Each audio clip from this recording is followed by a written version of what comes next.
Akuario inguru horretan aurkitzen gerako, delegatu tantanatzaile, epaile eta horiek guztiak biltzen diren inguru horretan, eta hemen ere, traineri jauek noiz hasiko zai daude, izan ere une batetik bestera hasiko baita jendeare hurbildu da zer edo zer, eta oker ez naiz, oraintxe hasi da bai traineri jene lehenengo txanda.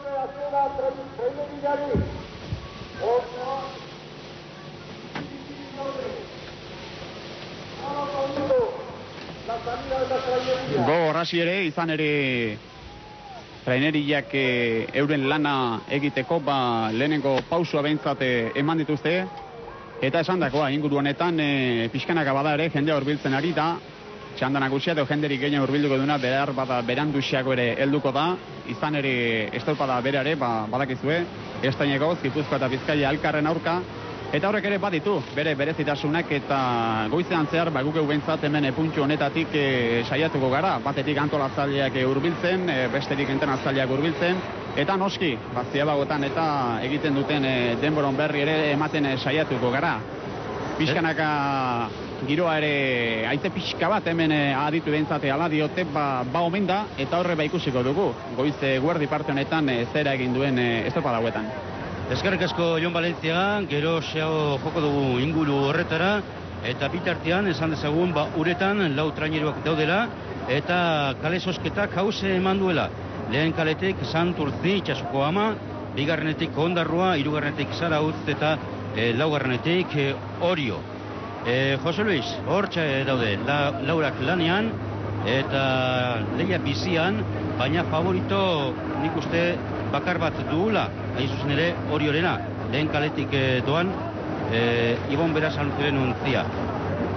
Dudarik ez dago, pixka bat, pentsatu hauek utzita eukiko zutela orain artekoa, estropadontarako berriro prestatuko ziren pixka bat, eta zuk aipatu dutzuna, nik uste dute demoraldian zehar erakutsi duen taldea, indartzuena egindula demoraldi guztia hori jo izan da, ez? Pentsatu, Gipuzkoako, Euskadiko, Espainiko txapelketak irabazi ditula. Badira lau ontziak kanpoko ziabogen edo palizen bila, Zarauzko ontzia duzu hor, hirugarren kaletik doan Zarauzko ontzia, traineria, Arkaitz Agirre Zaroberen agindutara, urdinez jantzita, eta esan dezagun, gaurko estropada honek, lehen Jon Valentziaga berak aipatu duenez, badula beste berezitasun bat, eta bakoitzak kolore ezberdin bat edo daramala. Hau da, berdia Santurtzinentzat, gorria Ondarrurentzat, urdiniz jantzita dugu Zarauzko kuadrilla, eta zuria da Oriokoa. Beraz, ezoizko koloreak erabiltzen ari dira gaur arraunlariak.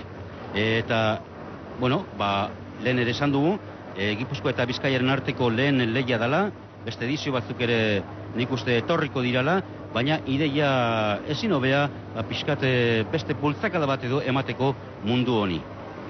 Dudarik ez dago, bizitasun pixka bat, aipatu duzuna, pixka bat aldakuntza, betiko ohituroietatik pixka bat atera, bizkortu, eta beti esaten duguna, arraun hau pixka bat murgilduta dagola bantzinako kontutan eta bar, eta beste ideak eman behar dira, eta berrikuntza pixka bat, eta hau dudarik gabe, zoriontzekoa da, eta badirudik gaina, pixka bat luzaroa jarraitzeko asmoan dela, Hala zera, eta, hortxe Bizkaia eta Gipuzkoa eta Bizkaia tartekatuz joango dira antolatzaileak, lehia honekin jarraitzeko. Santurtziko ontzia hor, paladen datu hori ere laster izango dugu hor pantailetan, gogoratu dezagun, lau ontziak dirala kanporako bidean, eta hor aipatutako datu hori. 36 palada minutuko. Ez da erritmo txarra, Luis. Ez, erritmo txarra ez, pentsatu hori, ontzi hauek txikiagoa direla, eta pixka bat, kanpo aruntz doazten ibilbide horretan ez, olatu pixka bat dago mugitua, eta esan, hauek biluze bakarrak egin berko dituztela, ez, oain kanporrakoan, maniobra bat, eta barrura. Ibilbidea traineruantzako jarria dagoelakoz, eta egingo dituzte traineruan lan erdiak ez. Amilibia ontzia, Orioren ontzia hain zuzen ere, 35 palada minutuko ritmo horrekin, eta esan bezala, eta hortxe daukagun, goitik hartutako irudi hori, pixkanaka gaizki espanao Ondarruko ontzia atzean geratu da, traineria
Barkamena eskatu beharko dizuet lehenik, hemendik Jurretako estudiotatik komentarioak aldugun neurrian egingo ditugu. Kostapeko onzia. Egin baitugu. Barkatu Santurtzikoa.